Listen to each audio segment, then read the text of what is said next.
Hi guys, welcome to my class. I'm Veronica. I am the Quilting She Shed. I'm from Missouri, so I live down at Lake of the Ozarks.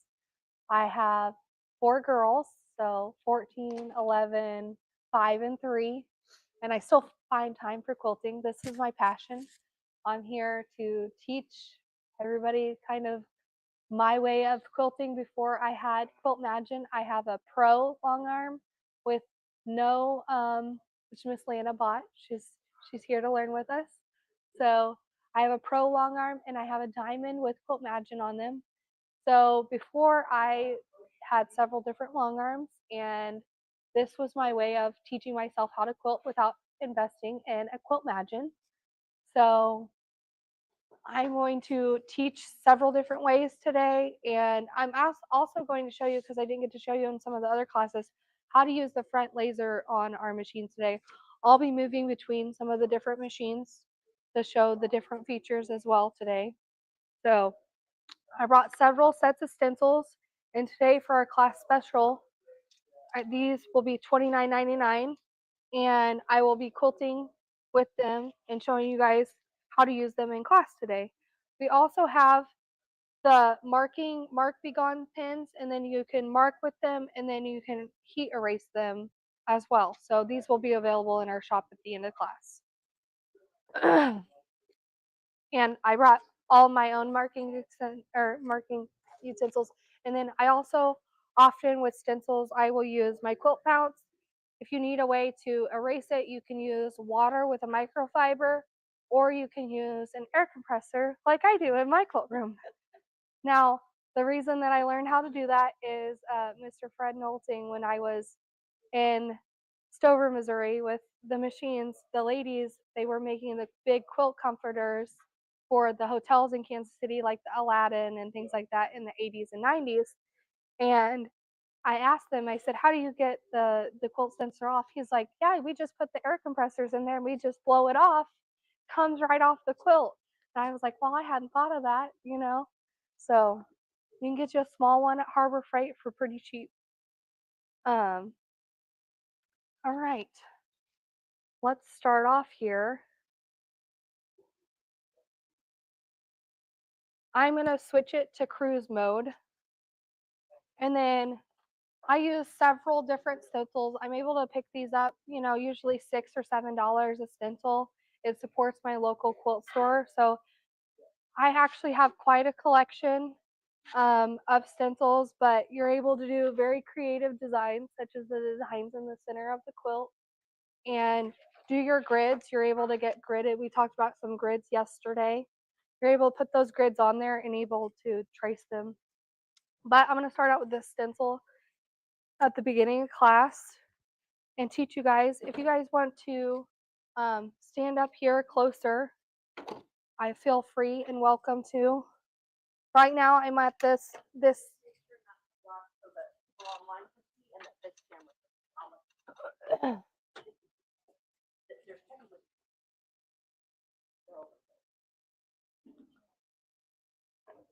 Okay guys, so I'm going to use this as my first stencil, and I do have the ruler plate on here.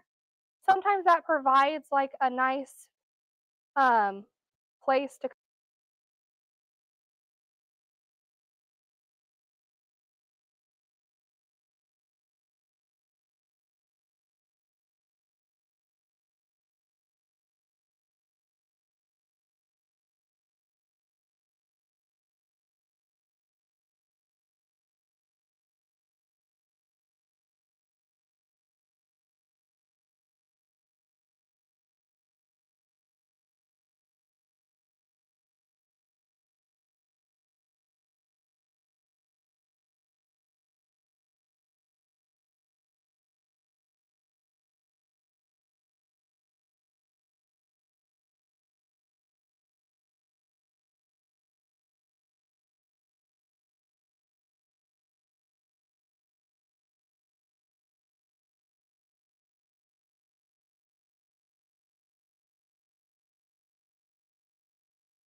Nope, then there's power of point to point right after that. I think we're going to try and do it here unless Joyce has something she needs that I don't know about.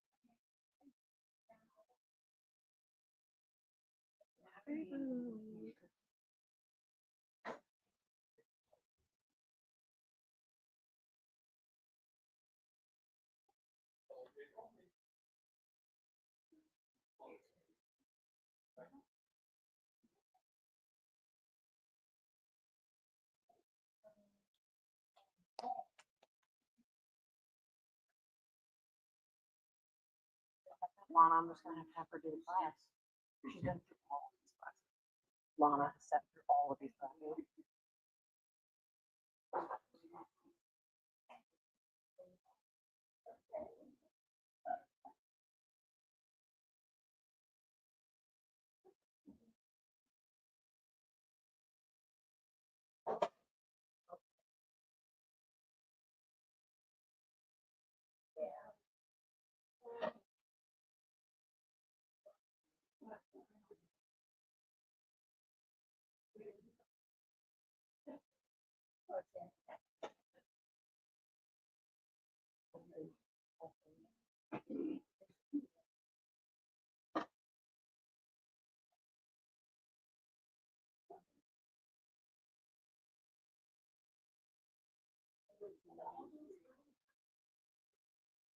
Ready? I was a producer. Yeah, she just got out of her.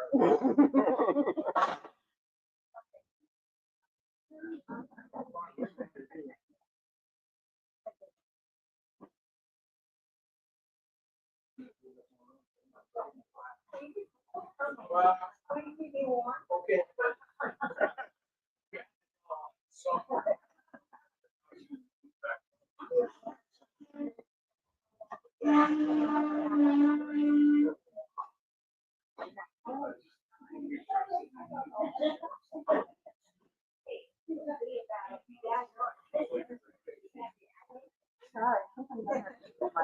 You're gonna have two mics on you.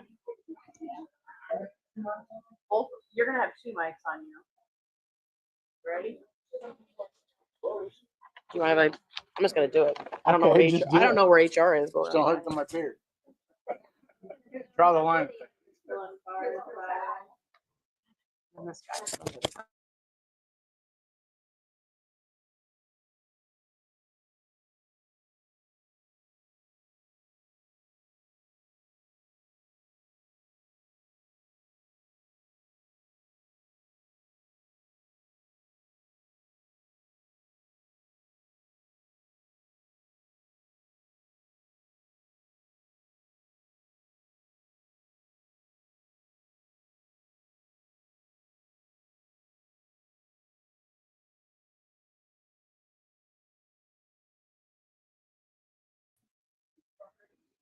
Yeah.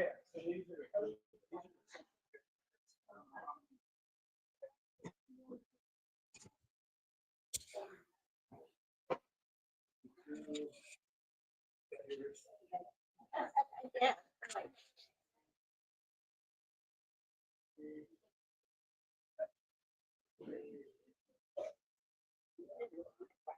We gonna run out? Of course.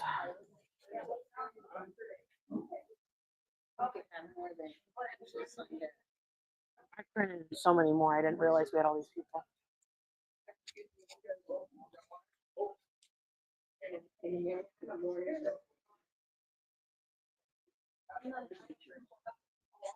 We're gonna need at least one more. Okay, I will see what I can do. You shall. Yell at Paul to take care of it. Where is Paul? Okay, so you're good? Oh, that we're good then. We're just waiting. Oh, there she is right there. Okay, Joyce, I'm just gonna clip you on. There she is right there. Gosh darn it, Greg. We already had talked about this. Oh, sorry, I missed it. You're good. Okay. Okay. Does he have a place to print these out of? You should, but I think we got them. Excellent for people that may come in. People that may come in, I will make sure it's downloadable.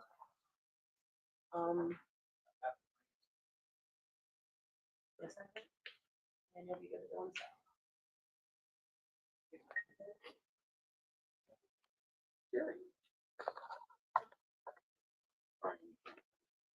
Well, That's when you text somebody who's on call you and say, "Man, it's all urgent." Get out of jail. your house is so far. There you go. Actually, I have a funny story about that.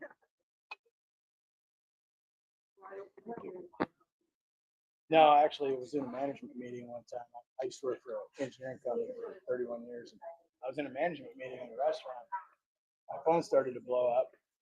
And so I got it under the table and I'm looking to see what's going on. And the text said, check NCRG's website. So I did. And the first picture that came up was a car smashed into a tree in the front yard of my house. Yeah. So. Give me just a second, I gotta check you. This on you. Okay, you are good to go. Both of you guys, Okay. you're live. All right. Let me shut this off so that we don't do this all. Do this Go with to the bathroom, slack. get a drink.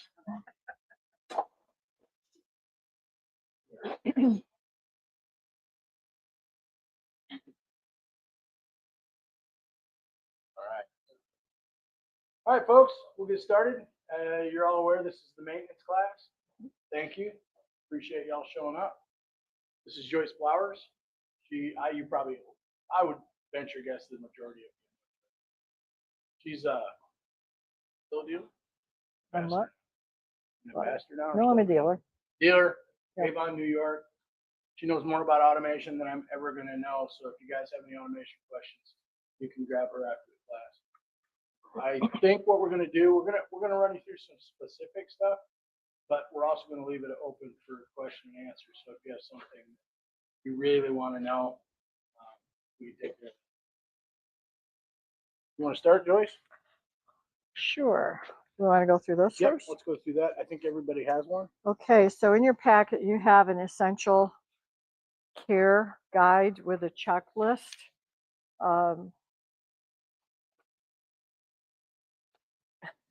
That has some very basic information on taking care of your system, your machine. Just to quickly go through these pages. Maintaining your quilting machine is crucial for ensuring smooth and flawless stitching. Yes, yes, yes. Okay. I'm a big proponent of making sure that maintenance is part of what you do, and I have videos out there on it. And anytime I talk with anybody, it's really, really important. You're working with a machine, okay? Machines need to be taken care of. And if they're properly taken care of and properly maintained, they will work for you for a long, long, long time without any issues at all. So in your guide, there's a monthly maintenance checklist for quilting machines. These are things that you should do on a regular basis. You know, it's not just the machine, you have a whole system that you need to take care of. And that includes your machine, your frame. Key things on your frame for making sure that your sewing is going to be smooth is cleaning out the tracks. You may be rolling over top of a thread and it feels like you're rolling over a stone. Okay?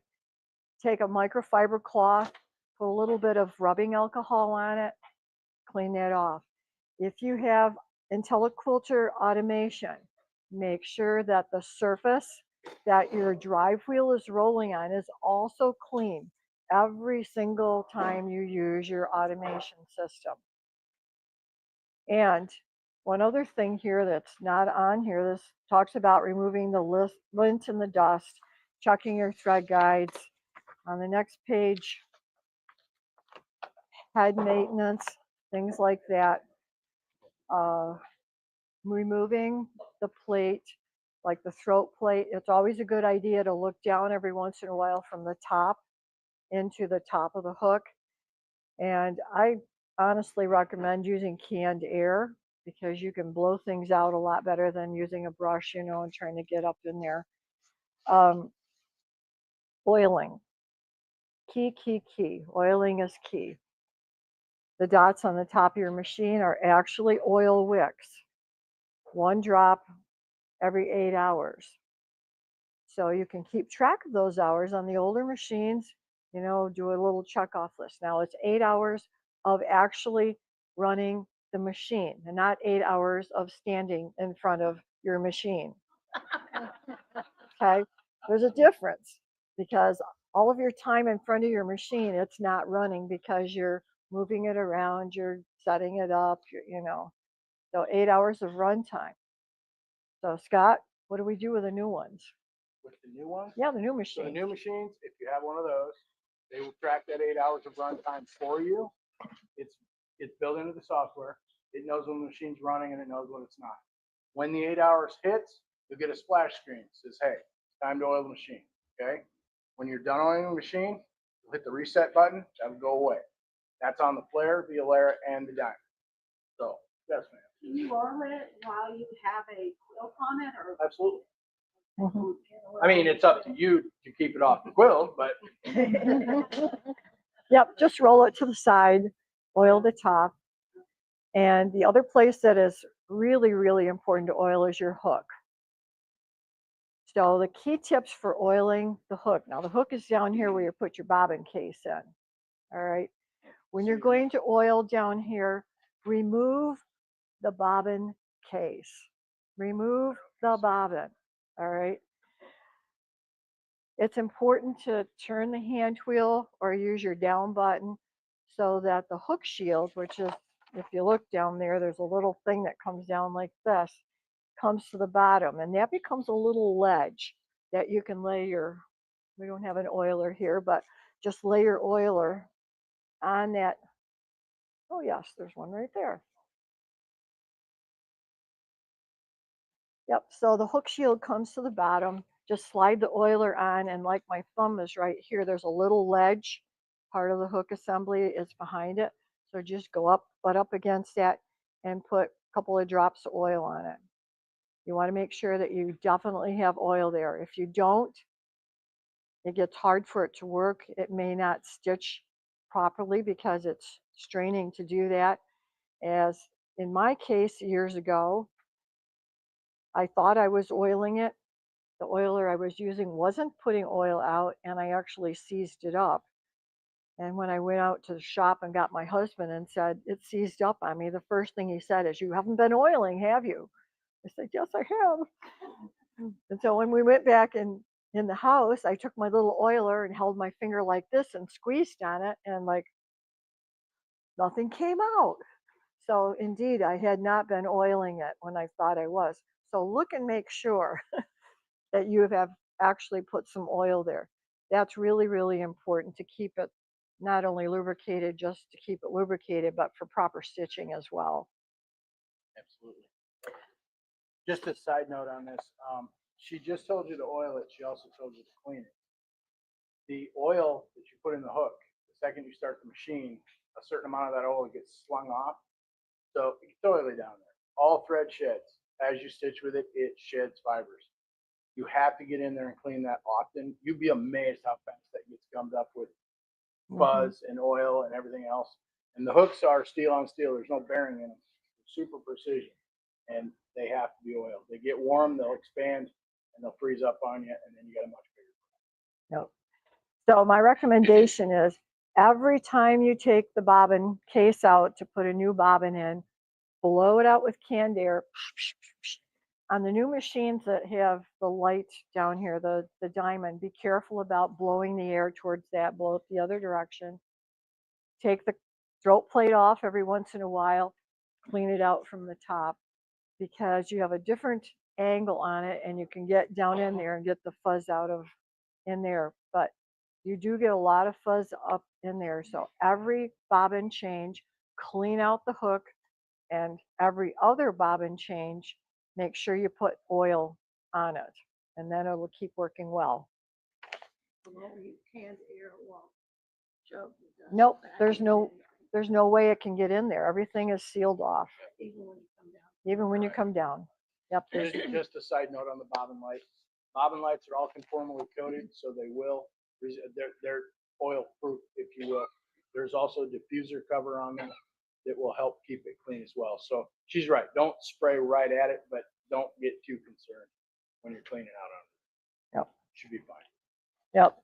So quilting is a very linty, dusty business. You know, you may discover that, you know, you've got like a little haze on things from the lint and the dust, and you got these little dust bunnies growing under your frame. All right. It happens all the time. So they drop off everywhere. Clean your tracks off, clean the inside of your tracks of your frame and your carriage, because you've got rolling wheels in there as well. Something that I always do on a regular basis as well is I always check my axles up near the front of the machine. So the front axles on the machine and the axles, the wheels on my carriage, because if anybody cut their thread on the bottom of their quilt, used to. He took my class. He doesn't do that anymore. But yeah, even if you clip them on the top, occasionally threads will drop down and they can easily get wrapped around those axle wheels and cause a problem. So always look there as well. Anybody with QuiltMagine automation here? Something to always check on a very regular basis is to make sure that there's no thread that's getting wrapped around the gear in the front for the horizontal belt. Push the machine back, look down in there, and you might go, oh, looks okay. Get a flashlight and look, because you might be seeing pink or purple or blue. That's thread. Okay. Get some tweezers and start pulling it out, because eventually that will really restrict the horizontal movement of that. And if you go to move your machine like this, you'll really feel it not moving very well.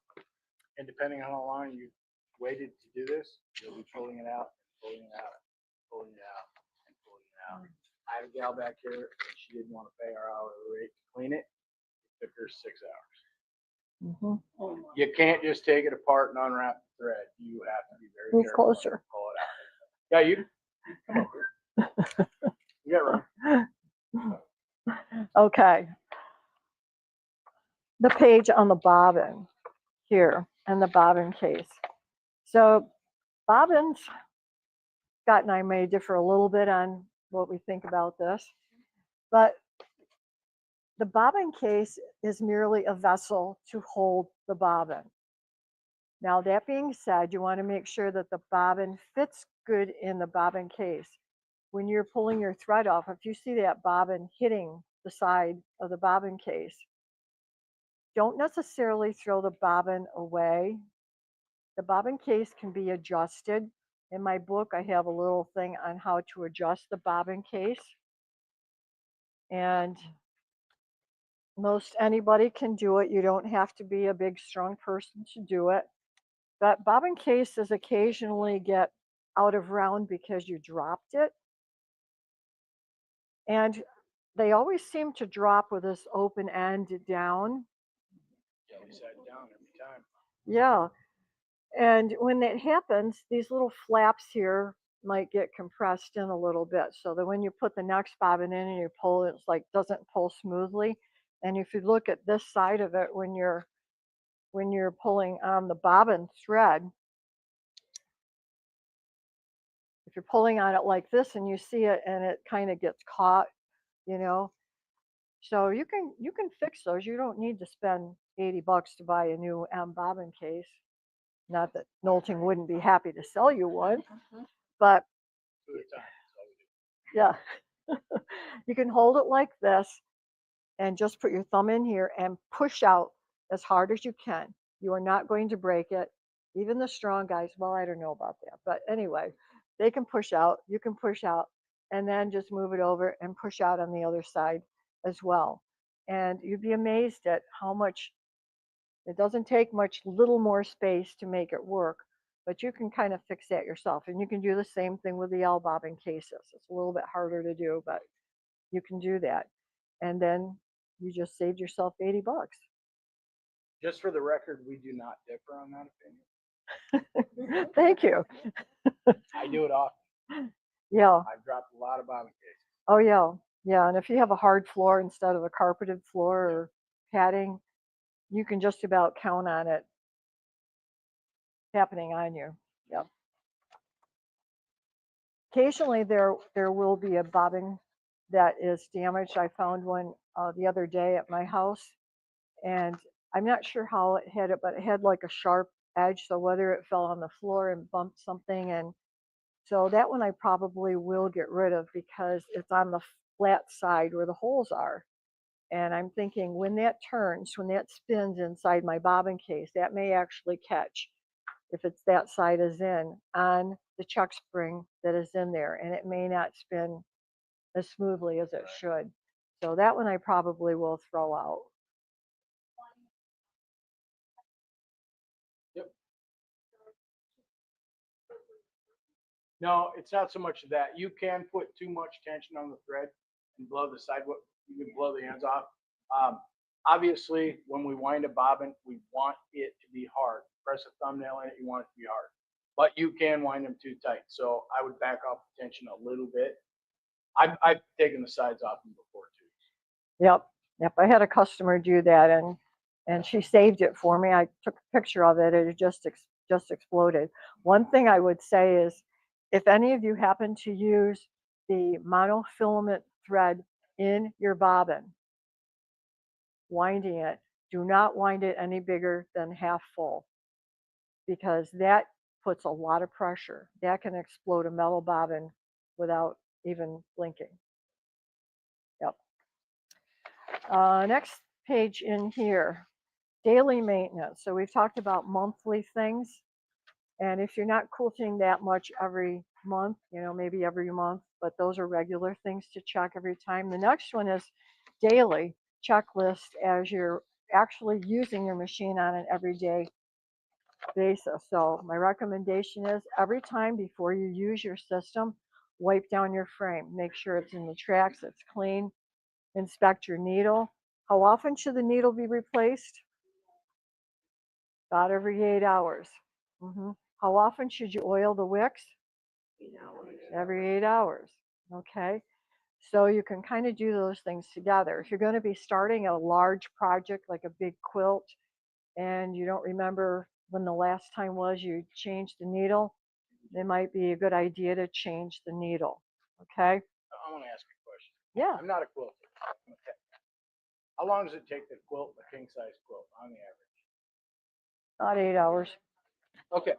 That no, but if you did it start to finish. Depends on how thin the quilting is.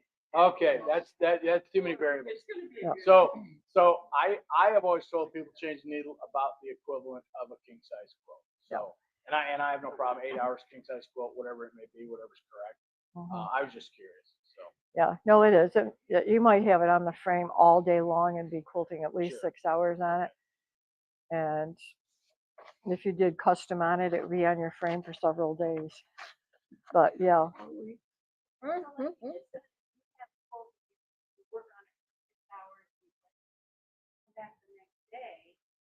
Do you start up and oil again, or do you make it 2 hours? No, because all that 6 hours that you're standing at the frame, the machine is not working all of that time. No, but let's say you are sewing. Yep. quilting. Yep. So if you are, no, not necessarily. Yeah, your machine can go a little longer than 8 hours, on it. One of the things about oiling the top is, and I think Scott would agree with me, is if you oil it too often, that oil, there's too much on those wicks in there and it's just going to drop off and you might end up with a puddle. I took one machine in trade and she was very fastidious about her oiling. She was over fastidious about her oiling, and there was literally a little pool in the bottom of the head because there was too much oil. Now what can happen with that is if you have too much, it may actually come dripping down your needle, the needle bar. And you don't want you don't want oil to come down on top of your you quilt. said you had a drop on the floor. That could potentially be Yeah, from the just from gearbox down cover here. down here. Yeah. We use a lithium type grease and it has an oil additive in it, but over time it separates a little bit. So, and also if there's a little bit more grease than the height of the hook shaft bushing, sometimes it'll come out that hook shaft bushing. And it'll quit doing it as soon as that drops. No. It probably was the oil from the gearbox. Yeah. So the best thing to do, especially on a new machine, is periodically take a piece of batting or something and just wipe that off at the bottom as a regular part of your cleaning procedure. And eventually, as the machine gets older, you don't have that happening. So the needles, of course, if there's damage to the needle, replace that. The other time you may replace your needle sooner than you think you need to is if you start getting some stitch quality issues. If the thread is shredding a little bit, it might be because of the needle.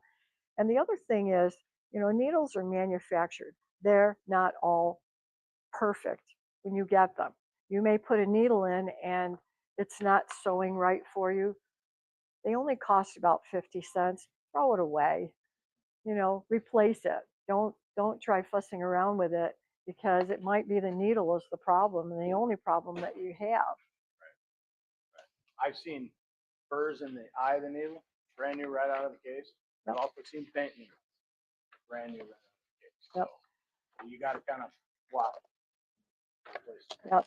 And the manufacturing process of needles, they go through about 100 separate steps to go from a piece of metal to what you have in the package. You can go online and look on YouTube. A lot of cool things on there. I looked on one on how they manufacture sewing needles. Very interesting. Some of those things are just punched. So when it's punched through, it wasn't smoothed off. Yep. Yes. Yep. So the standard needle that you will use most of the time is just called that. It's a standard needle, and the point on it is like this. It's a sharp point, similar to a sharp needle that you would buy to put in your home sewing machine. So it's V-shaped like this, and then the eye is like right up here.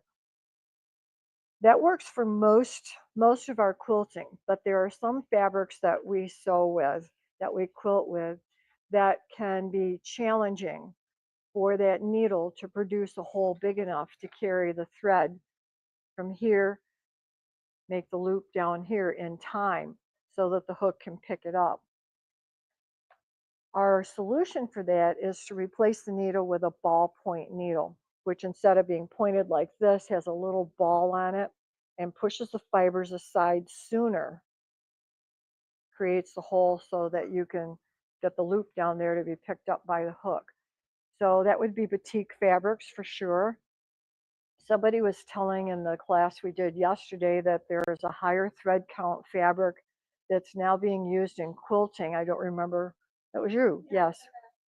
I have a shop, and so Moda, with their collections, when they have 108-inch fabrics, they're using 200 thread count for the backing fabrics versus 60 by 60, so 120 with 120.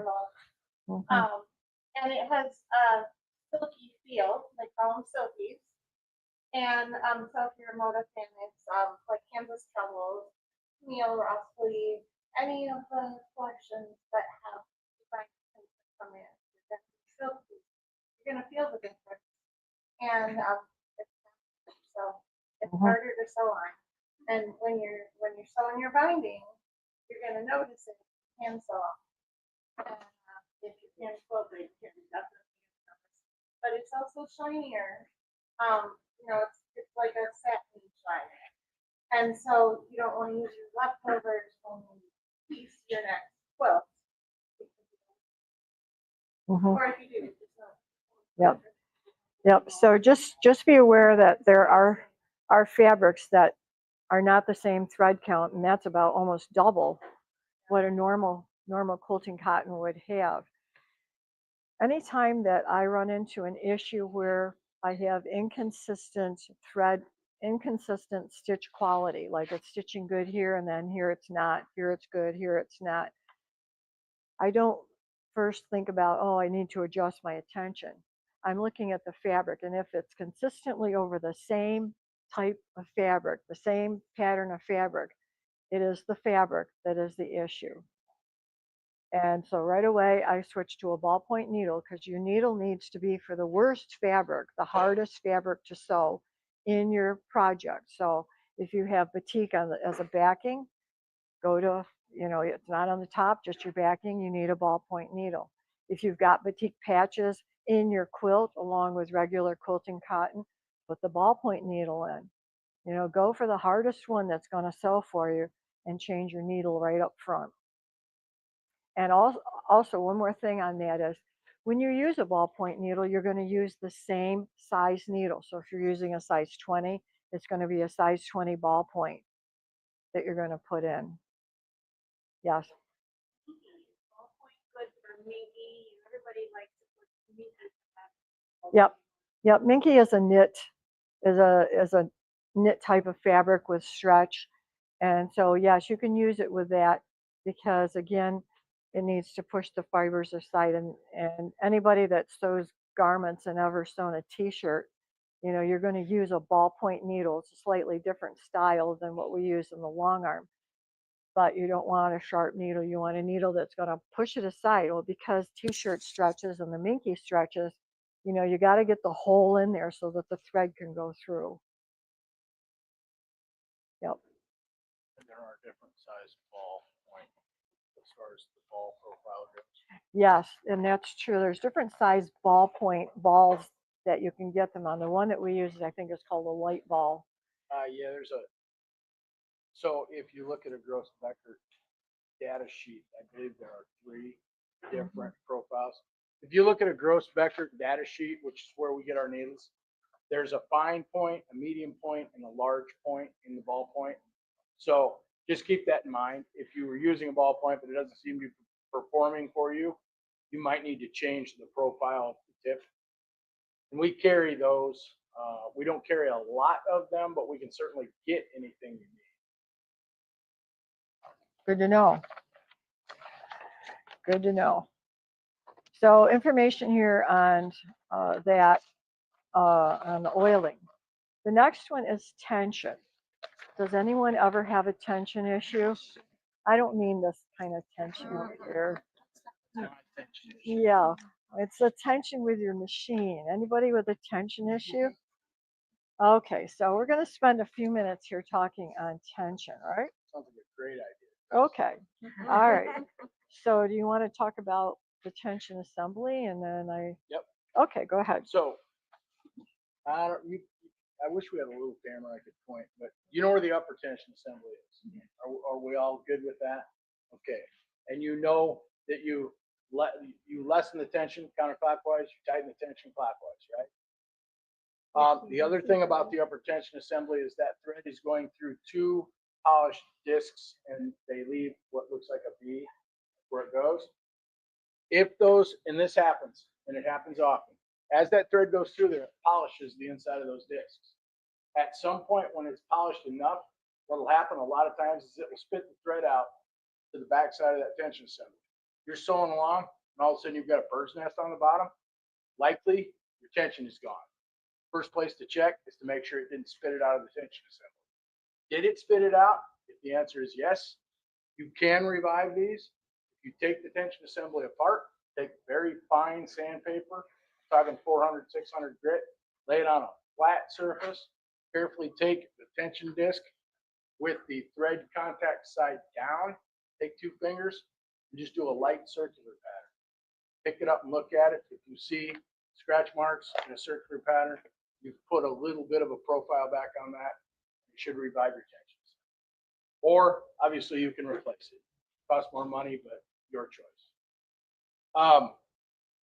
Do you know how to set the tension on the bobbin case? Everybody, anybody? Okay, it is the little screw. However, here's an amp. This is gonna be really hard because you guys can't see this. There is it's basically a leaf spring that wraps partway around the bobbin case. I know you can't see that from here. Point is, there's 2 screws on that leaf spring. The small screw at the very end, that's what attaches that spring. Don't mess with that screw. The big screw next to it adjusts the tension on the bobbin case. M bobbins, bigger bobbin, you can turn the screw a little bit more either way and have less result. L's, small bobbin, a little bit is all it takes. Okay. Now, She's gonna talk about the a toe little gauge. bit is like you're looking at it like a clock face, and it's like 60 minutes. Mhm, A little bit is like 1 minute. mhm. On the L's, a little is a lot. Okay. Yeah. She's gonna talk about the toe gauge. I don't use one, being a tech guy back here. What I do, two things. Hold the bobbin in your hand like this so you can see the back of the bobbin case, I'm sorry. So you can see the back of the bobbin. Pull on the thread, always needs to be turning clockwise. When you go to put it in the machine, that's the direction it needs to be turning. So if you lay it in your hand like this and grab the thread, pull up on it, I want this to stand up, maybe lift off your hand, but to slowly drop back down. That's a starting point for the bobbin tension. Okay. The stitch is always going to tell you if it's right, but that's a good place to start. And that's for both bobbins, large and small. So this is the bobbin case that came out of here. When you are cleaning, blowing this out down here to get the dust out of here, blow the inside of your bobbin case out too, because it gets lint in here. It can build up in here. Somebody told me a story of something that happened a long time ago at Nolting here, way before you were here. Somebody called in and she had taken the bobbin out of her bobbin case and this felt thing fell on the floor. And so she called Nolting, like, it fell on the floor and I can't find it. Do you carry those felt things that go inside the bobbin case? It was, it was all the lint that was built up there. It kind of felt it together. So yes, blow this out as well because you'll get it out. Occasionally, I open up the little lever here, hold that open, and blow down behind the chuck spring in here. So inside your bobbin case is a chuck spring. In the M bobbin, it's sort of like an oval, and in the L bobbin, it's like a J. It's shaped like a J. What's the purpose of that, Scott? That's so when the machine stops dead, Tell it doesn't them. backspin. Yeah. So your bobbin doesn't. If you're stitching along the bobbin spinning 100 mile an hour, right? You stop dead, you don't want that bobbin to continue to go. It's going to backlash. It's going to make a bird's nest, and you won't be stitching from that point forward until you fix the problem. Yep. Yep. So it builds up thread. Without that backlash spring in there, that chuck spring, what happens? This keeps going, like you said, and then you end up with loose thread on your bobbin. And as you start stitching, it's got to stitch all that loose thread out before it can start pulling it really through the tensioner on your bobbin case. So you end up with a little ways where it looks loose. It doesn't look like the rest of it. So yeah, that's an important part in there. And those can be replaced. They will fatigue after a while, long time, and they can be replaced. There's a little tiny screw in there. If you ever take it out, yep. If you ever take that little screw out, do it over a bowl or something, because if you drop it, goodbye. You will never find it. That is a fact. Yes. So holding your bobbin like this, when you put it in the bobbin case, I hold it like this. I pull the thread off the top to the right, and I know it's going to be going clockwise. I drop it in the bobbin case, pull it back into the slot, and under the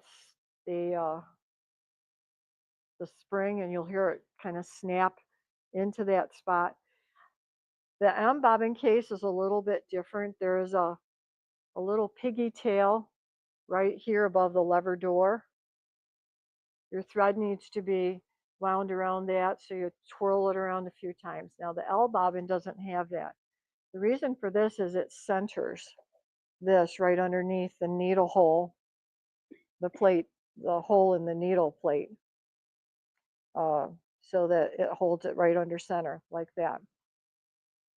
So what Scott was saying, put it in your hand like this, pull on this so that it comes up. Whoops, it came right out of my bobbin case. So we start over, go back under, twirl it around. So it needs to stand up in your hand, pull it up, and this one actually has got quite a bit of tension on it, but it's balanced for this particular machine. One of the best ways when I was first starting long arm quilting, and I've been sewing since I was a long time. Tension can be one of the biggest learning curves of long arm quilting. And when people ask me, is it going to take me a long time to learn how to quilt? No, probably not. You'll probably be more comfortable with that before you're comfortable with setting the tension. Okay. And the reason for quilters it's hard is because our machines that we use at home, we typically don't touch the tension. You don't ever have to do that. When you're quilting on a long arm, you have a number of variables that are always constantly changing from one project to the next. The backing is different. The batting might be a different one. Certainly the fabrics on the top of your quilt are going to be different. Another factor is today I'm using pink glide thread. Tomorrow I'm using white cotton thread. That's another variable. And one that you may not even think about is the weather is different. And that affects everything as well, especially cotton, which can absorb moisture right out of the air. So those things are all working against you with everything. So that's going to affect the tension on your machine, all of those things combined together. So I found years ago that using a tool like this, the Toa bobbin gauge, and always checking my tension in it and setting it to the same number, regardless of the thread that I have in my bobbin that day. I start with a baseline on the bottom end of my machine, and then all I need to do is tweak the tension at the top until I have a balanced stitch. With every single project you do, every time you replace your bobbin, you always should check your tension at the side of your project. Okay? One reason is one bobbin might be wound a little bit tighter than another one. All right, so that's another little variable in there. So always check. So the way to use the Toa gauge, you're going to have your bobbin in the bobbin case threaded normally, like this. Unlike putting it in the machine with a lever door horizontal, you have to turn it vertical because this little knob right there has to go into that little, what do you call that? That little thing there. No, I don't. That little, Oh, the little fork? yeah, there's a little fork there. Thank you. I don't know what to call it. Anyway, you push it in and you're going to snap it in just like you snap it into your machine. On here, there's two pulleys, one down here, one up here. It's going to go under this pulley, over the top of this one, and then through that guide right there. And then you're going to set it on a flat surface so it doesn't wiggle around on you. And you're going to pull the thread and read the number. What's it reading, ladies? All the way to the bottom? Yep, tension is too tight on this. That means Right that out of means the box. well, no, has nothing to do with the gauge. Oh, So what's that? Yes. Yes.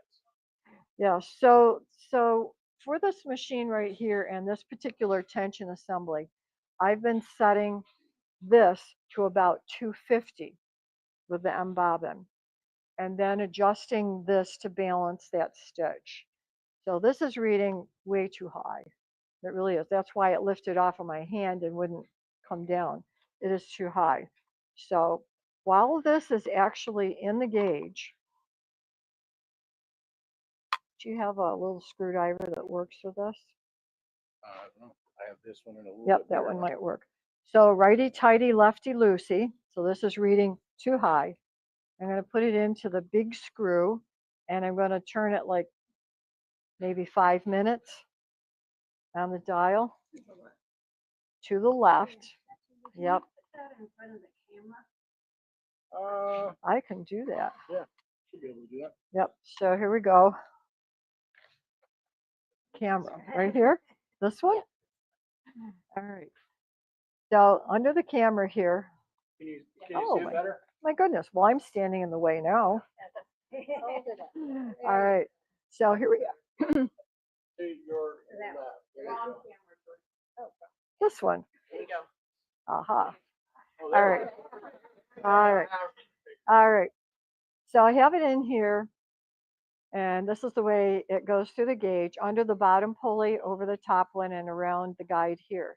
When I need to adjust the screw, tilt it like this, and I put the screwdriver into the bigger of the two screws, lefty-loosey, and I can turn that just a little bit there to loosen that up.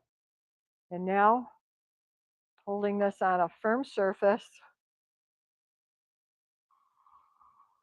okay, so now I've got it up to 350, and my goal for that machine right there, any of the M hooks, would actually be more like 250. So it still has a ways to go. So I'll keep adjusting that until I get it to the number that I want it at. And just, I'm going to do this a little bit more here. She wanted what you use for L. The L, yep. So depending on the tension assembly that's on the side, I would say anywhere from like 75 to 150 would be the range, my base range to start at, to see what I've got. So now I've got this adjusted. What's it reading now?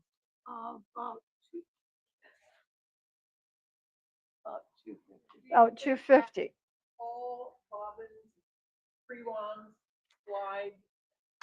Okay, so the thing, all right, so let's talk about the pre-wound here for a second.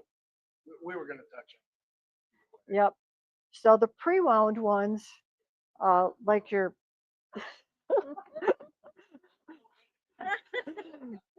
if you buy, Hey, that's not that uncommon. I took a machine to deliver it one time and never snapped the thread off the frame. I took it out, put it in the van. And I don't know how far it went for it. It probably went quite a ways. okay. So the pre-wounds, like the Magna Glide bobbins and any of your pre-wounds, have some kind of a stickum that holds the thread on, especially the ones that have no cardboard on the side. The Magna Glide ones have something that sticks that together. Otherwise, it, glide thread just slides all over the place and you wouldn't have a bobbin at all. Those I do not, with the M, I do not put that through the pigtail when I'm checking it with the gauge. I omit the pigtail because there's too much tension on it with the pigtail, and I just run it straight over through the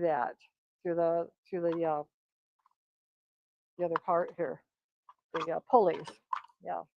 All right, now we're going to test this. Yep. Yes. Yes, it does. It does. So, okay, so the question is, does it matter if your bobbin case is warm or cold? And the answer is yes. Now, Scott might disagree with me, but I don't.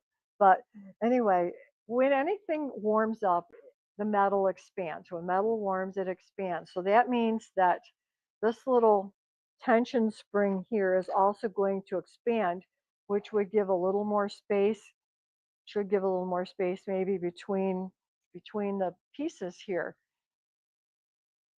If you did it cold and the space is different than it is when it's warm, and you put it in the toe gauge, it's going to give you a different reading. So my suggestion is warming up your machine for about 5 minutes. And on the new machines, there's a Yep. So on the new machine, I'll just tell you real quick. On the new machines, if you're in manual mode, which is where I recommend you be, take the bobbin case out, take the bobbin out of the bobbin case, put the bobbin case back in. If you're in manual mode, you touch the green button, it starts stitching.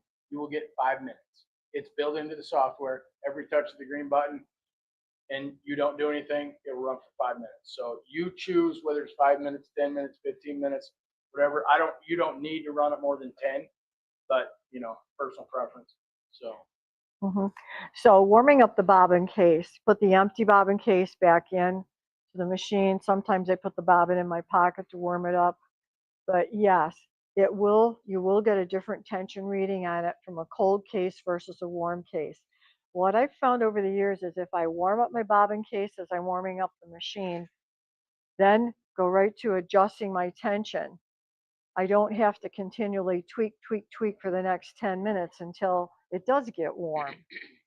I can start out much sooner with my balanced stitch and just go to quilting and not continually be checking, and making sure that I'm getting a good stitch.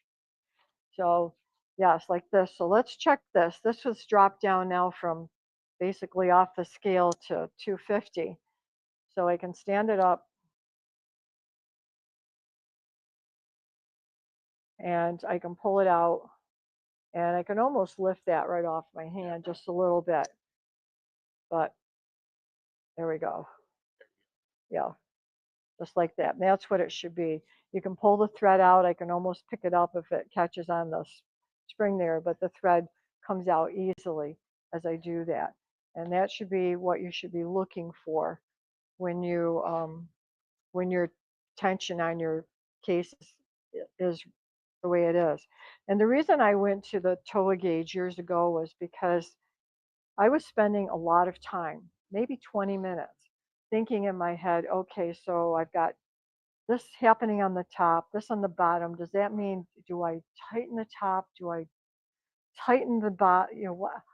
I kept trying to think, what is the best way to do it?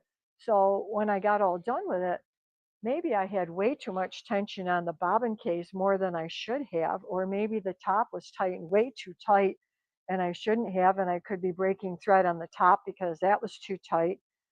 By using a gauge and setting it the same on everything, you take away that frustration, you take away that guessing of, what do I do? And basically just go right to it. This is set right. And then you just tweak your top to get your balanced stitch.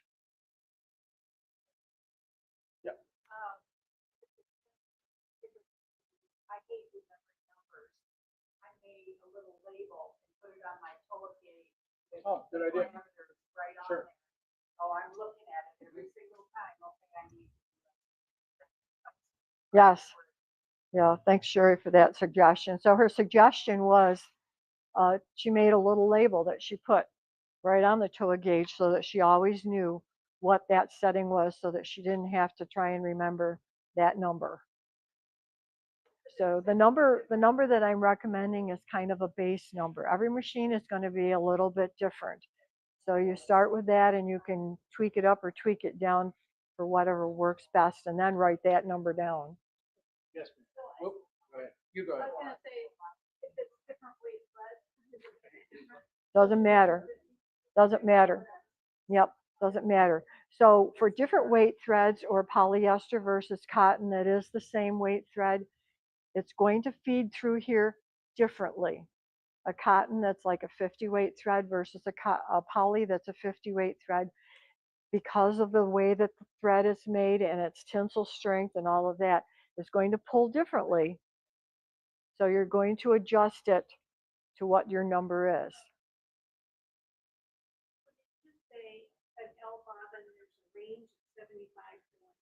That would, yep. So that would be my base, somewhere between those numbers.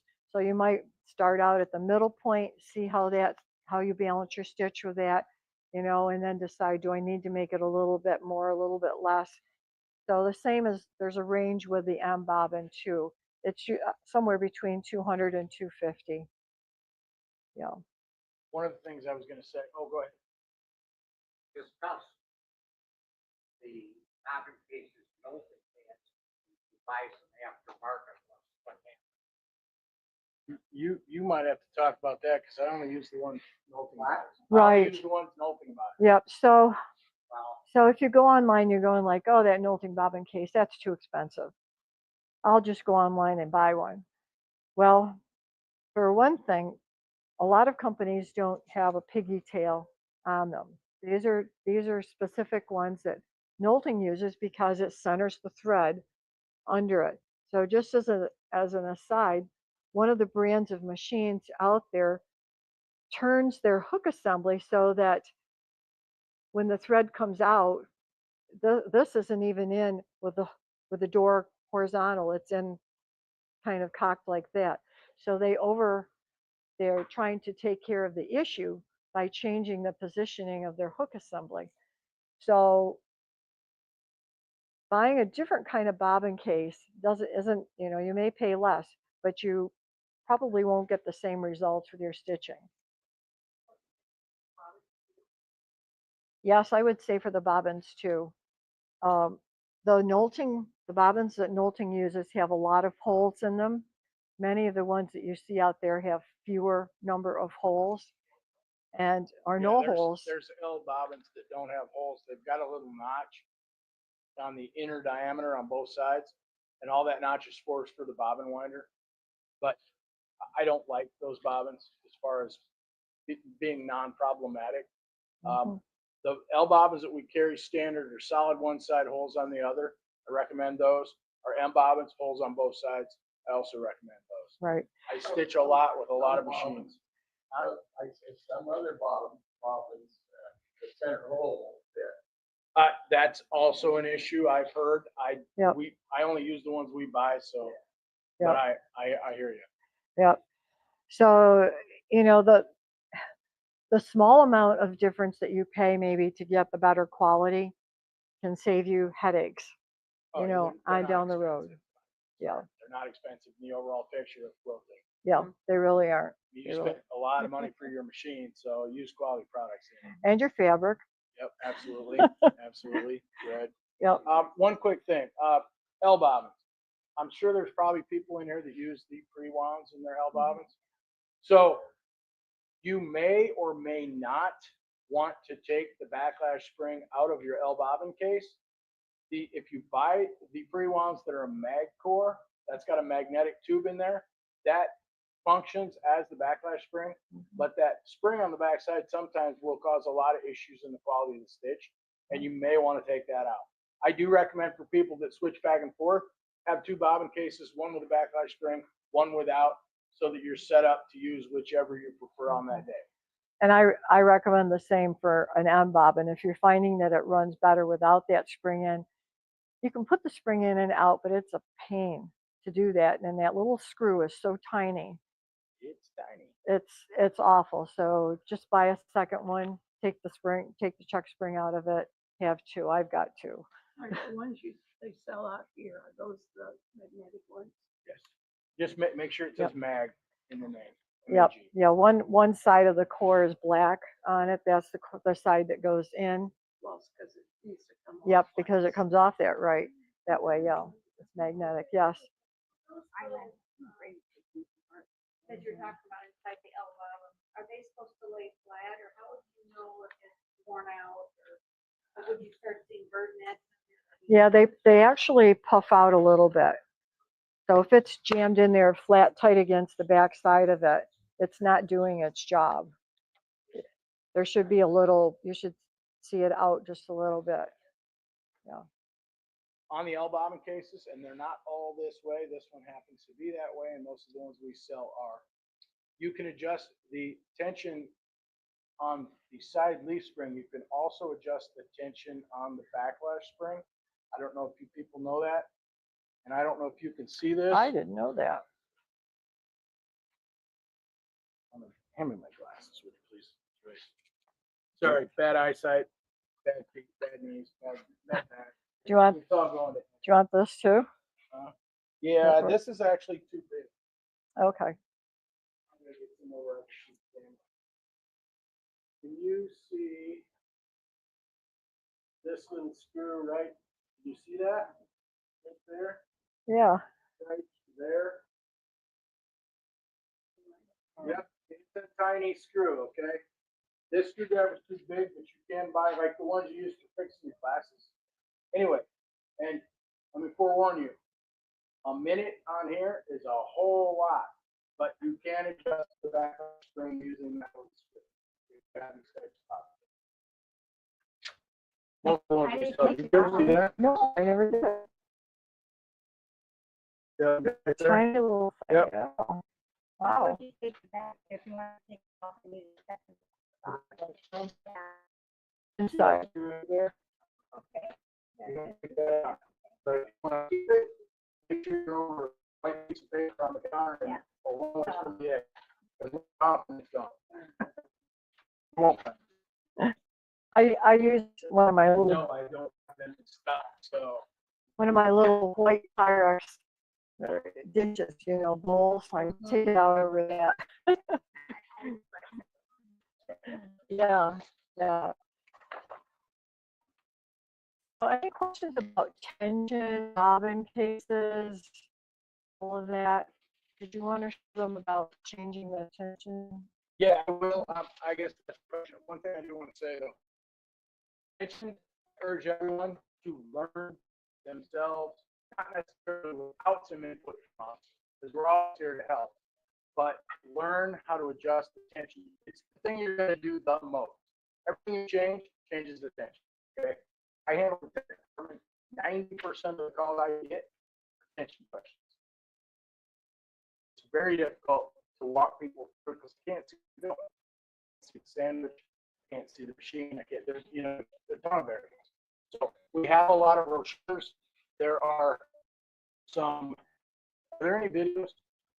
Yes, I got videos out there on tension on my YouTube channel. Also, in my book, I've got 10 steps of tension. I should plug your book. It's an excellent book, Basics and Beyond. Touches on all aspects of quilting, aspects of quilting. It's an excellent book. I recommend. Not just because you're standing next and she can see me. There you go. Right there. Eric's going up. How much is that? 55? I don't know what it is. How much? There you go. 59.95. Yep. Every penny. I'm going to go through a couple of things, but one of the things I want to ask you guys, the attention assembly, people generally buy them complete and replace them themselves. You can replace the check spring inside. Are you guys interested in seeing how to replace the check spring? The reason I ask is because you're going to have to get close to me when I do it, and I can't do it with this entire group. Oh, you can do it. I don't. Yeah. I'm 65 years old. Anyway, but no, I'm more than happy to show you how to do it. We want to break up into smaller groups towards the end of this. I can walk through it. Okay. So this little guy right here. Oh, I'm sorry. Go ahead.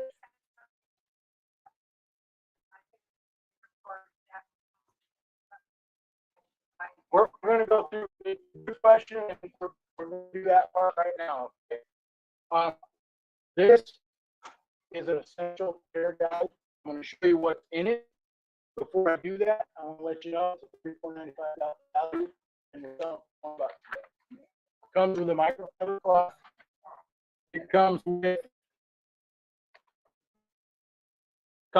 two O-rings. These are the tire screws. These need to be checked and replaced when necessary. These will they'll get kind of hard and they'll get cracks in them, which will cause them to skid. There's one on each encoder. I don't ever recommend doing one at a time. I recommend replacing them in pairs. Okay? Do yourself? Oh, absolutely. Absolutely. Yeah. Comes with brush for cleaning the hook area, hook itself. Yep. Comes with a precision oiler, which is very similar to the Zoom spout, just smaller, more compact. Comes with a thumb wheel cover. Now, the thumb wheel cover, I'll explain that. I see a lot of faces out there. I know. Yeah, so, this goes on the thread.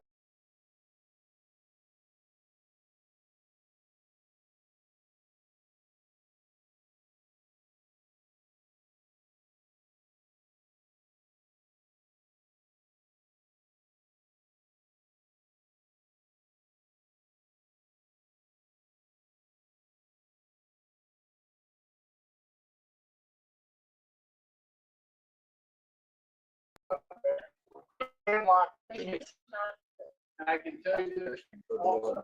Okay. Okay. Upper shaft. Still running. Take your check, bro.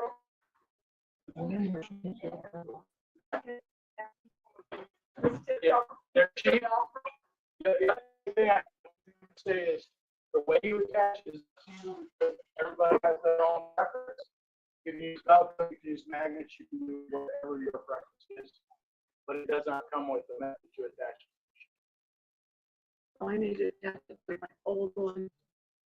I personally like Velcro because there are times when you're gonna want to remove this. So you use some of them. Yep. But I want to be able to remove these. I see people actually don't have 2 holes in the side of their machine and drill a hole here. You know, personal preference. It's like $1,300, $1,800 for me to grab that machine out and fixtures. Okay. Whoop, whoop, whoop. You're getting away from me. It was right there. Got it. These magnets. Anybody know what that is? Yeah. I'm gonna explain. These are cheap. Now, I can't see with the hoop, okay? Also one of my problems. This little needle magnet is, see it? Here, hold that right in front of the camera, please. See that little magnet? Hello? Yes. That's what, yeah. I don't know what she wants to put in right now. But yeah. So your needle. You guys know the proper way to put the needle is kind of start the needle at the back. Start to the hook. Okay? The groove of the needle goes in the front. The groove shaped like that. If you take this magnet, it's a cylindrical magnet, it's an 1/8 inch in diameter, about a 1/2 inch long. If you take and stick the end of it, it will sit to the bridge right across those points of the groove, and it will point out. What that does for you is you can take your needle nose and a flat blade screwdriver, needle nose, make sure the needle is all the way up, and you can rotate it so that magnet's pointing straight at you. Snug the screw down, and I guarantee you, you've got the needle in as accurately as you can put it in. They're $5.50. So they're $3.10. Sorry, I raised the price today. It's a bargain. No, it comes in this kit. But I mean, for people that have difficulty seeing and whatnot, you asked if it was easy to put the O-ring on.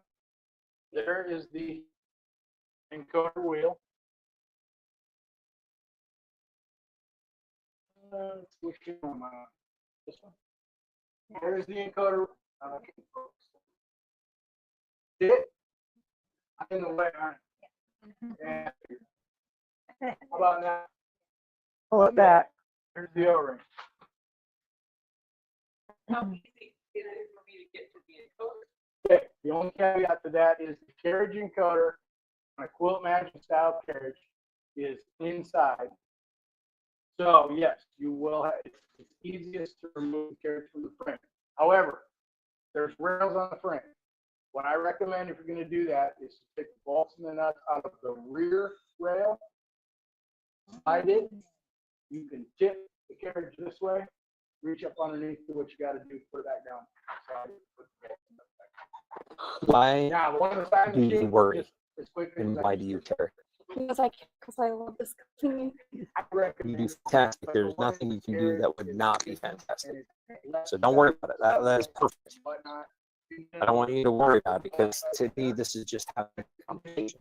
And I feel like that went better than we want. Yeah. Worried about the pro.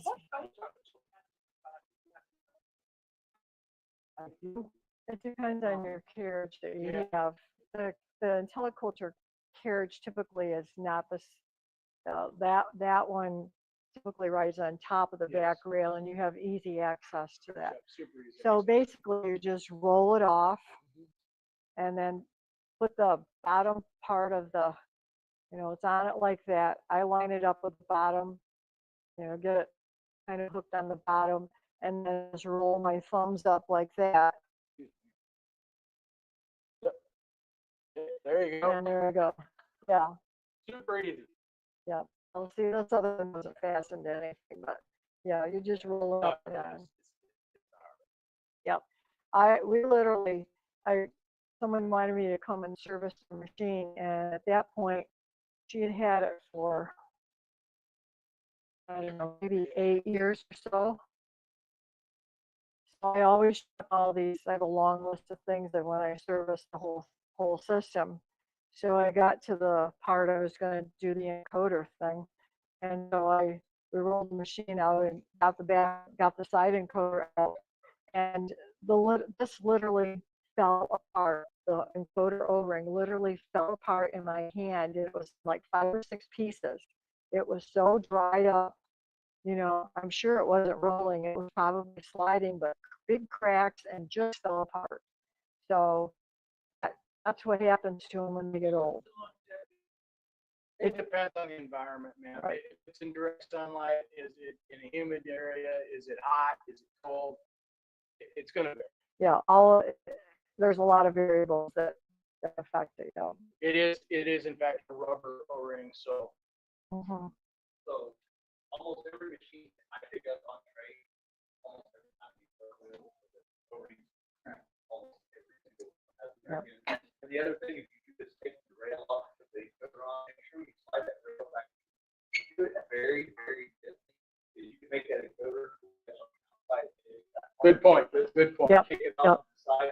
And when the line or ducky's not so. Yep. Yeah, slide of the rail. Slide the rail. Yep. Very easy to do that. There's rails to play it. For all you folks who don't know, this is Derek. He's our install employee. So Yep, he's got a so- lot of good insight. So to make sure that that encoder is going to ride under the rail like this, gotta be underneath the rail because it comes up like this. And what he's saying is it might not be there. It might be off the edge and not doing its job. There's a little lever. There's a little lever in there that this is attached to. Just push down on that, push this down while you're sliding the rail in, and then let it up. And you can kind of peek down at the end and make sure that it's up in there. Yeah, if you get the carriage all the way to one end of the frame, you can take a flashlight and you can look in at an angle and see where this is. The other thing I want to point out, these, and for the people with the new machines, the encoder wheel on the carriage is going to be a little bit different. The hub on it's going to be that much longer. And the reason for that is it gives us a better adjustment for the new style encoder.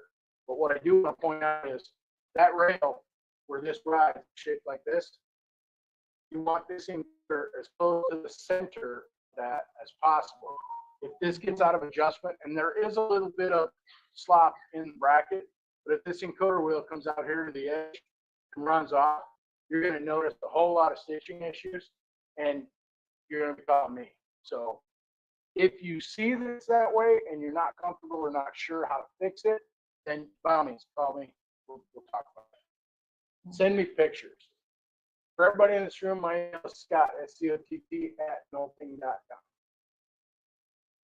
Pictures are always good. Yep, for sure. Okay, so that being said, that was the essential care kit. This is an emergency repair kit. We sell this as well. Not sure what the price is, but I'm sure somebody can tell you.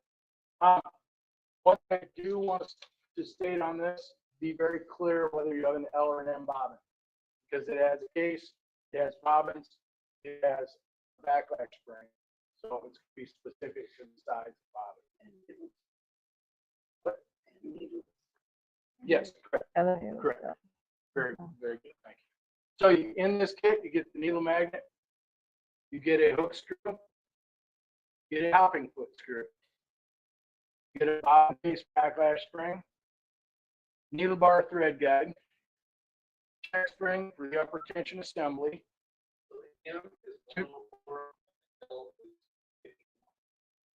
Say that again. For the M, it is 104. The L is Did you all hear that? You get a pair of O-rings, you get a pack of needles, 2 bobbins, and a new bobbin case. So when we're quilting at 12:30 on a Sunday, something breaks, and you know your customer's waiting for this quilt tomorrow morning, there's your parts right there. I think for parts that Sherry was asking on what to have on hand, there would be one more thing for all of our machines that have the D-throat. So this would not be flare or the fun Should be the- quilter. should be the diamond or the Alera. You know, the diamond, the Alera, the pro machines, all that have that D-shaped toe plate. That's another one that oftentimes can give you a headache because needle pricks happen. And if you get a needle prick and you're not able to stand out, you need a new throat plate. So I recommend having an extra one of those on hand too. And to speak to that, as you quilt the needle flexes, it's always going to happen. So if you're flexing over towards the edge of the hole, you gotta burn that hole. You're going to start shredding. You're going to start breaking. And you're going to wish you could call me at 12:30 on a Sunday, but I won't answer. So. So I would make one other comment about the toe gauge. They have them here. They come in two sizes. They are bobbin size specific. So you need to buy either the one for the L or the M. The one for the L is a TM1, and the one for the M is a TM3. And We are $67. That's for the TM3. they're the same M's. price. Are they? Yeah, they're the Okay. same price. And you get this nice sheet of instructions. How's your Chinese? Or some of these languages, I have no idea what. There's some English. But the only thing they tell you is how to put the thread through the gauge. They don't tell you what to set it at because throughout the industry, the sewing industry, this is used. They're used in places that have embroidery machines, sewing machines, garment sewing, whatever. These are used all over the place. So it's based on the machine that you're using it in, what that reading is that you're going to want on your bobbing page. So go by the numbers that I have. They're in my book. What we talked about today, use that. That's why there's no numbers given you here. It's just how to use it. There is a slight price difference. It's a $62 for the L for the TM1 and $67 for the TM3. Really? Shouldn't Shouldn't be any different. I know in the book, in the previous book, talked about taking that head off and cleaning that. I was kind of scared from doing that. So outside cover? Yeah. Don't be scared. There's nothing in there that you can hurt. That's right. If there's something already, if there's already a problem in there, then it just happens, but you're not gonna be the one that causes it. Absolutely. Stand there. Looks good in there. She brings up a really good point. It is a good idea. I'd say maybe for 6 months to a year, pull this side cover off. Yep. The things that you're going to look at will be your oil wicks, and there's the 4 red dots on the head on the top where you drop your oil. It's actually a plastic tube with a cord in it. It's a wick that's cut to a specific length. So what happens is when you put oil on those red dots, it soaks that wick, and the rotating assembly, there are different heights to it as it rotates. It comes up and kisses the bottom of that wick and picks up a little bit of oil. And that's what keeps everything in there lubricated, not over lubricated, just lubricated enough. But yes, there will be debris and things of that nature that will collect in there. Oil, certainly a good thing to open it up, inspect, clean it out, side cover back on. Yeah, you're not gonna hurt anything at all. Every 6 months to a year, I would recommend it. Just make sure that. See, the thing about it is if you look at it occasionally, and then you look at it, you're gonna go, oh wait, something's not right. If you've never looked in there, you're not gonna know. Preventive maintenance is really a key on these machines. Once something breaks, No, no man, no, just one. that's the opposite of the preventive. Yeah, there's only one side that comes off. Yeah, I've been opening these machines now for 15 years, and amazingly, compared with some of the other brands out there, this stays really pretty clean. You don't get a lot of debris or dust or anything in there, but you do need to inspect. One of the other comment on, because if they got bumped out of position and it's hanging over here and over nothing, You know, take a look and see where that really needs to be to be doing an effective job. There is a picture in my book that shows the oil and what they should be. Right. And Pointing if it's out of to. position, you can just reach in there and Yep, reposition you it. can just reposition. Now, if the Rick falls out of the plastic tube and it's laying in the bottom of the head, no worries, give me a call, send you out a new set. They're not expensive. I recommend you just do all four. You just do the one that you prefer. Add the extra ones and in case you need them. You rotate the machine, drop it off, put it there. Absolutely. Quick, right? Absolutely. Yep. Absolutely. Yeah. I mean, you can go start the run machine without it on there, but don't stick your fingers. That's right. That's right. You probably should because when we make them, we actually fasten the end and super glue them. So you can't super glue them after they've been used. Because they're only. Or you just take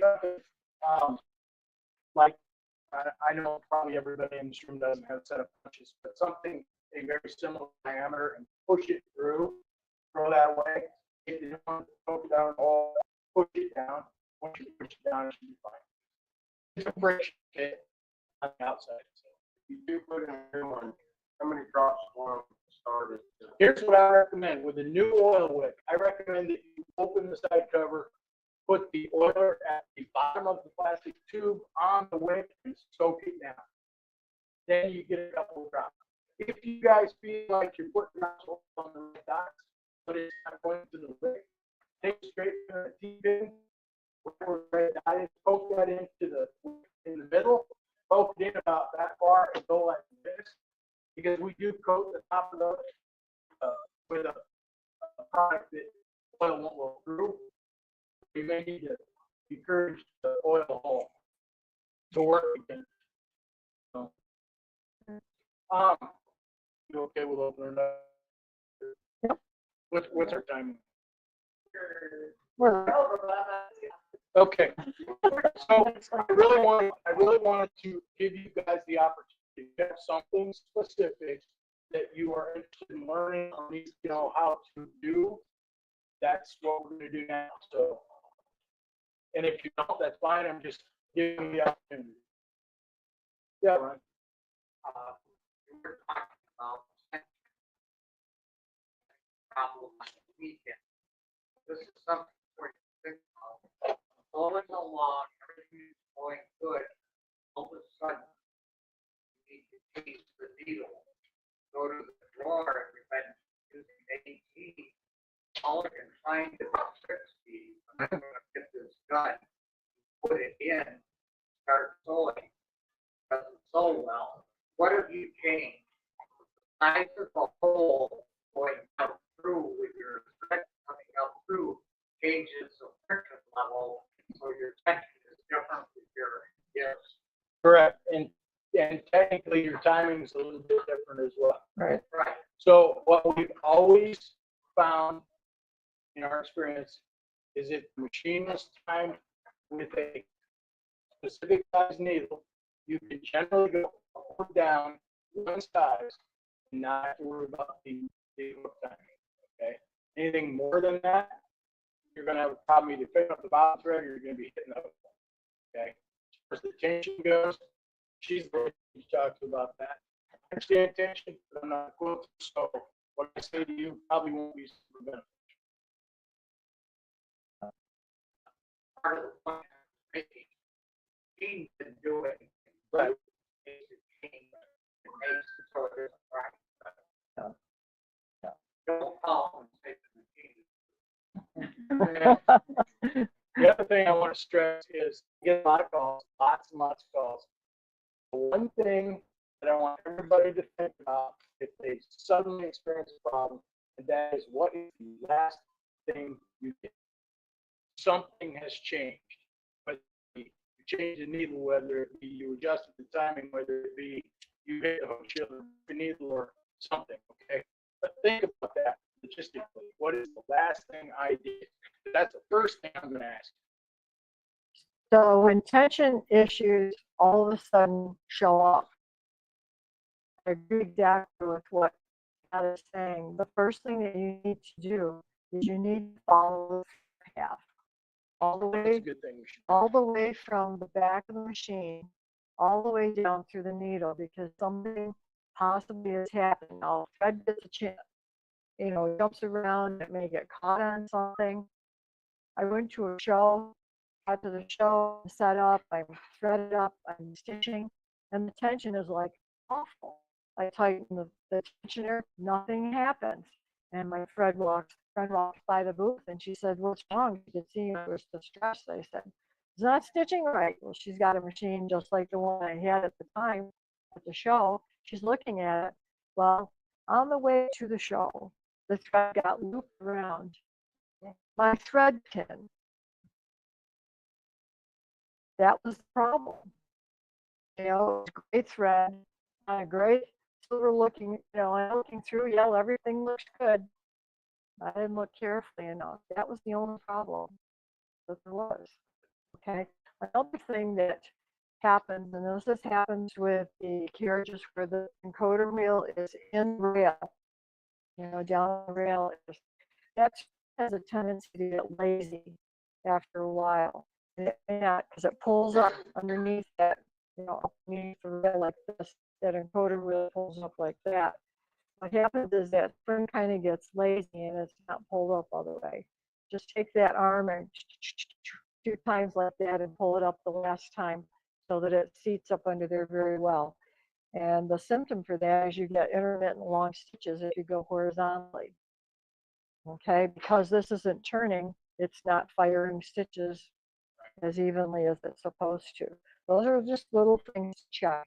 If you think you have an encoder issue because you have intermittent long short stitches, the way to test for that before you go calling or putting in a ticket to Nolting or calling me if you do that is to test your machine. Stitch perfectly horizontal.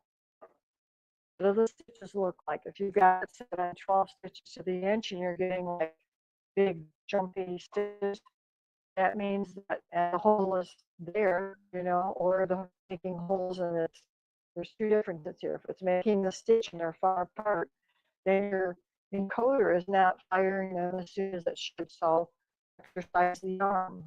Make sure that your encoder is touching that rail so that it can fire those stitches. The other thing is if you're stitching along and you're looking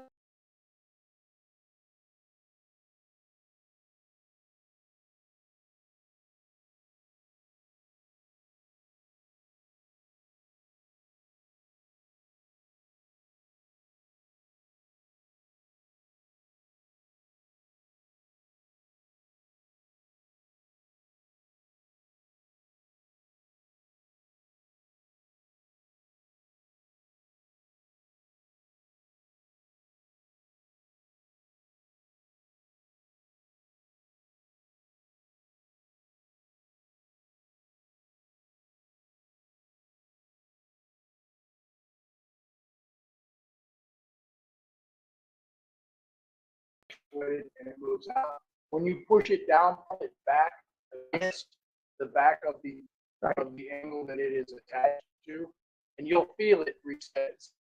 Just push down, pull back, and let go. You'll actually feel it kind of click when it comes back up. Yeah. It needs to be parallel. The two pieces need to be parallel and not something that's, like that. And for anybody that has one of the new machines, there is potential. This new encoder wheel with the longer hub is something kind of new. If you experience that you don't have that particular style of encoder wheel, reach out to me and I'll get you one, because it makes things a whole lot easier. It really does. And this is really typically only a Quilt Magic carriage. That would be with the encoder wheel inside the track. The IQ style carriages, the encoder wheel is exposed and it sits on top at the back, and that's usually not an issue. No. But if you need one, I get you. We 3D print a lot of our production parts, so I'll make more. Anybody else? Anything? Anyone want to know? Yeah. About the machine? Show us now how to use that. Yep, I can. How many people want to see it? So, okay, so the people, and just to be fair, everybody else, are you guys good? You don't have anything else?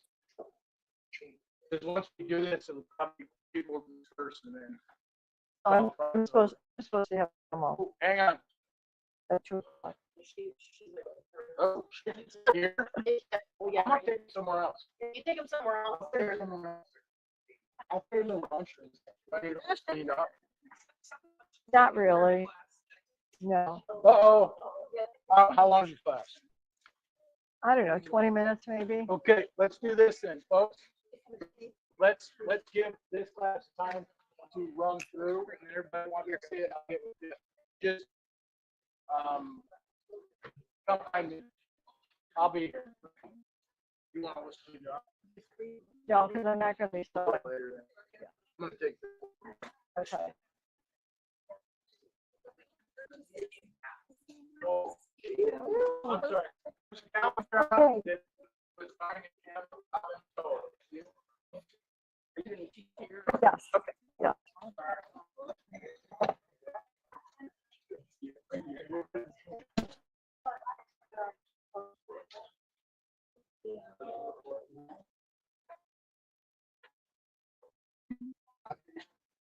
I wanted to ask you a question. Yes. Does your book have more how to do things? It has a lot about the quilting part of it. There's some information on using automation, tips and techniques in it as well. Okay. As far as doing the quilting, like loading the quilt on the frame, how do you get your quilt top ready, your quilt backing ready, all of that, using the machine. You know, that's all in the book. The book, there's a copy there. There's different ones around. You can take a look at the table of contents and look through it. Yep. You're welcome.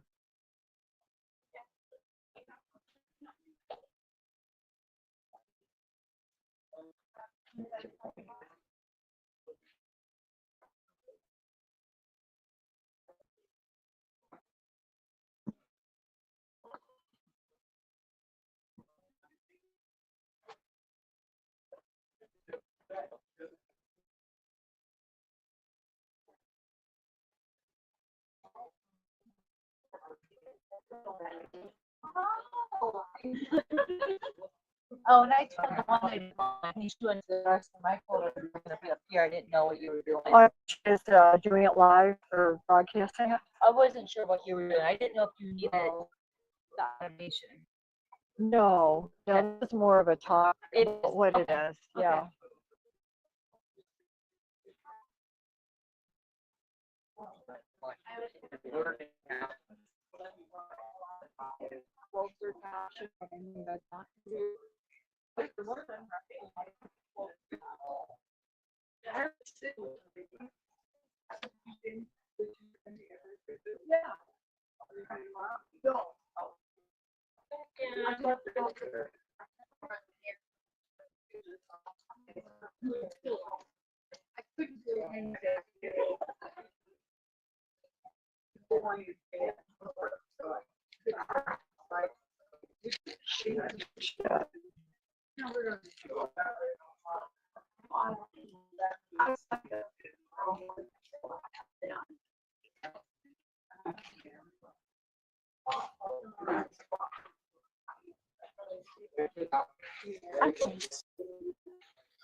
I'll see if I was there at the end. Oh, there you go.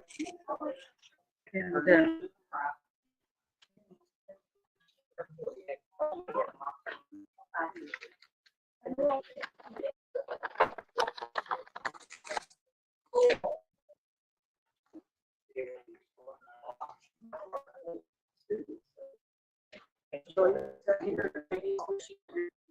Mhm. No, it's the one I'm taking home with me. That went on. No, just the machine. Yeah, she's trading in a pro. Oh, you're stepping up. I'm stepping up. No, she's stepping up. Oh, she's. She's stepping up. Yeah, she has a pro. She's trading in. Oh, I thought you had it. I do that. Yeah. That was beautiful. Yes, it is. My diamond is the new lavender bliss color. Yeah, it's a pretty color. See, it was one, More than one diamond? or more than one arm. Oh, yeah. Fun. Depends on what comes through the shop. I've actually had several diamonds. I started out with a dark purple one, and then did a short time, and someone came in. Oh, I love it, and I'd like to have it before the end of the year. Okay, I'll do it. Now I had another one. Then someone comes in. I love it. Okay, when you want it delivered, I order another one. You're selling your own machines again? No, that's when they go out the door. You know, someone sees it and they want it. Yeah. So I don't know, is she pushing this out on the airwaves or what? I think she is. I'm supposed to make up so we could do that.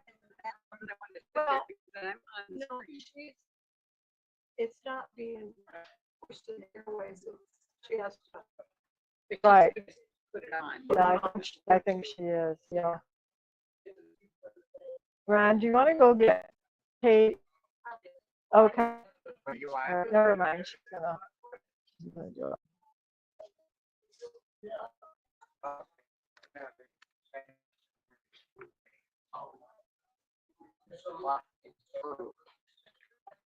This is my husband, if you didn't already know. Well, we talk about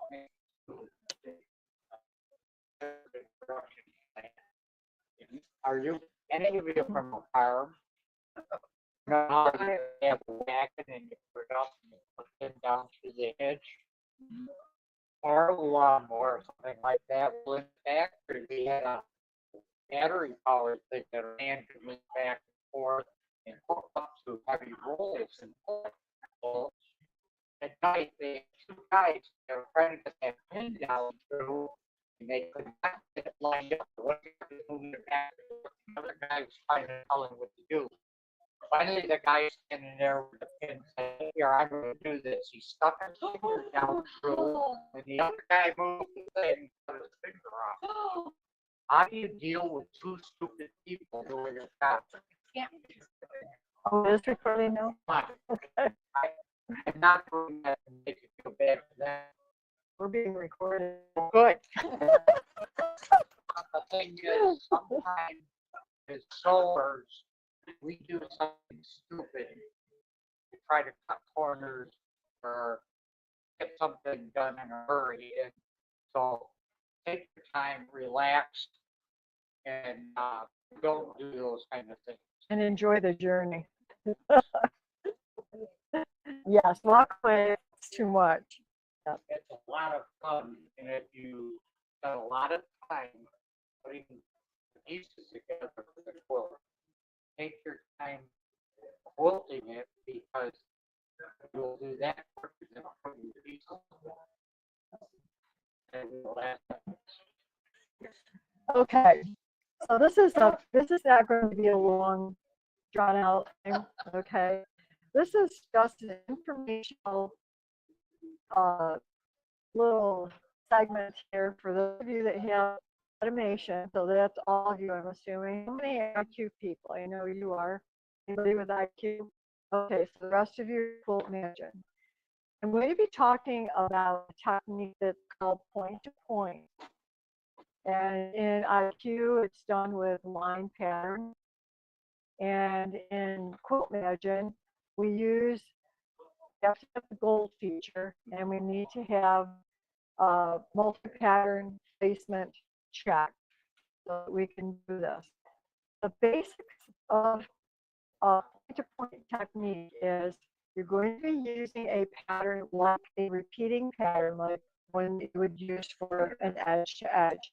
It has to have a start and stop point on the same plane, like this, start point, stop point, because you're going to use the next pattern to start at that point to this point, and the next pattern starts here and goes on.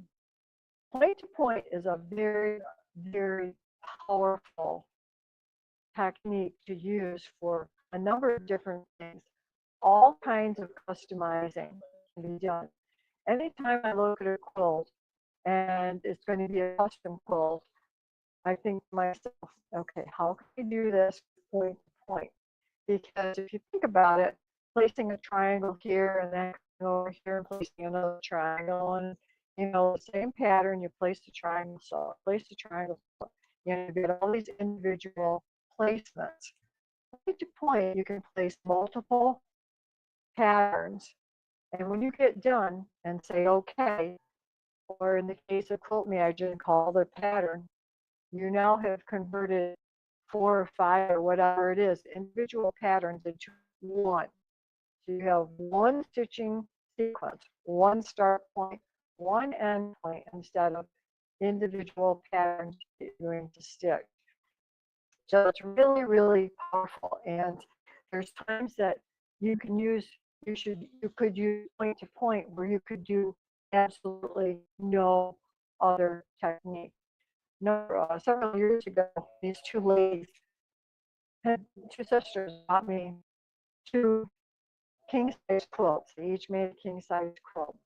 What happened was their mom passed away a few years before that, and going through her stuff, they found these blocks that their mom had made. They were sort of like little piecing kind of blocks, and they said, let's make a quilt. I thought, okay, so they divided up the blocks, and then they got to thinking about, let's make quilts that are similar, okay, and we'll both put those blocks in the quilt. So they got started and made a center block. They each had their own design for a center block, and then they used these around that one, okay? And then they go, oh, let's make this into a round robin. So now they're swapping it back and forth. So this went on for 5 years. Swapping it back and forth. And at one point, they had a huge center section of row after row after row. And going like, okay, how are we going to finish this off? Well, one of them took hers home, threw it on the bed, and happened to throw it on diagonal on the bed. And she goes like, oh, idea. Okay, let's turn these on point, and now we can put triangles in and some more borders, So I finally got this all done, and before they brought me the quilts, they came and said, can you do this? I said, well, yeah, I can do it. And they got the quilts and showed me, and they weren't quite done. They didn't have the borders on yet. So after another month or two, they came with one of them brought it, and the other one brought it. And so I'm working on these quilts. And so the stipulation was, on that section that came from their mom, they wanted the same quilting. They also had made some quarter dressed and plate blocks, both of them, and those were in both quilts, and they said they wanted those quilted the same. So there was similarities in them. I said, okay. Well, when you turn something on point, your border that fits on the frame is like this and no longer fits in the area you can quilt. Well, how do you quilt a border that's 45 inches, 50 inches, whatever it is, like this? How do you put a border pattern in there? Yeah, you could turn a cockeye, but me, I don't want to take it off the frame and do that, that's really fussy. Point to point technique. You can use the point to point technique because you can take your border pattern